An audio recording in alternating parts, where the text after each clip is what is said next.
welcome to Everything Fear. Today I'm going to be looking at my personal top 5 horror movies of 1982.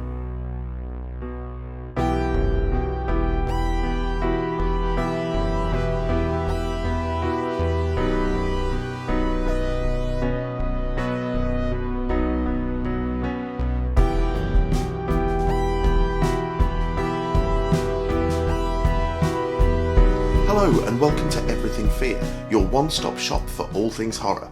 I'm Kit Tinsley. I'm a horror author, film academic and general horror geek. If you enjoy this video, if you could please subscribe, give us a like and maybe tickle that bell icon to be notified when we upload future content, that would be great, thank you. Today is another episode in our continuing series, A Life in Horror. In this series, I look at my top 5 favourite horror movies of every year that I've been alive. Today, we're looking at my personal top 5 horror movies of 1982. Number 5, The Beast Within. An odd riff on the werewolf genre, or more specifically the shapeshifter genre, as the creatures in this movie are more some weird form of were-cicada. This film is often overlooked and is quite underrated really. It's well written, it's well acted, and it contains some really interesting ideas and is quite unnerving and has some really unsettling scenes. It starts with a young woman being raped by a humanoid creature. Years later, her teenage son begins to transform.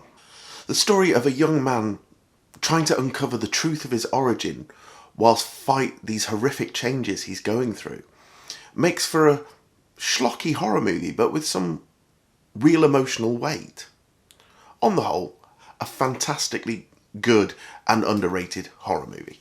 Number 4, Halloween 3, Season of the Witch. This film is often vilified, and it was a flop upon its initial release. However, for me personally, bar the original John Carpenter movie, this is my favourite movie in the entire Halloween franchise.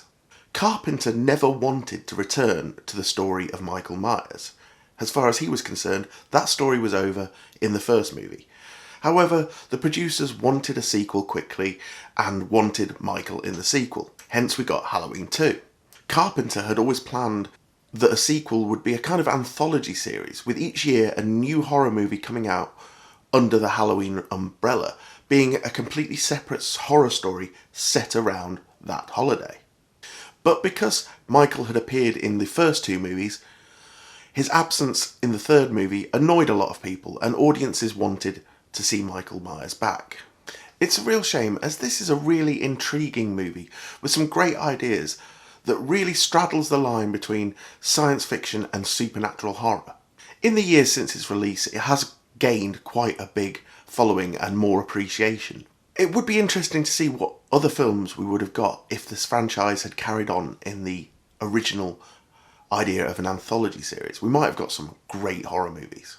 Number 3, Creepshow. This collaboration between Stephen King and George A. Romero makes for one of the most entertaining anthology movies ever made. Based on the horror comics of King's youth, the movie is a campy, colourful and fun watch. It's a rarity in the portmanteau subgenre as well, as there are no weak stories in this film.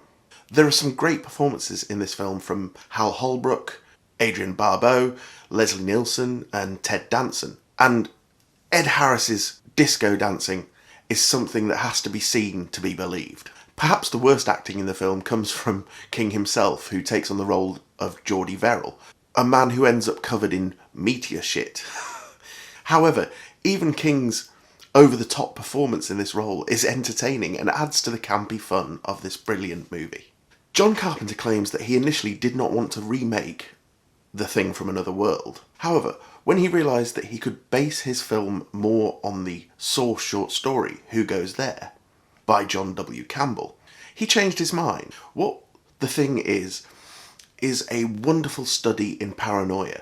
A group of men trapped together, one of them or more has been infected and is no longer themselves, they are something else. Add to that the amazing and still unbelievable practical effects by Rob Bottin, and what you have is a masterpiece with such a good cast, in particular Kurt Russell of course as Macready, but there are no weak links in the cast. From the moment the film opens with that Ennio Morricone score to the moment it ends, the film is just tense, paranoid brilliance.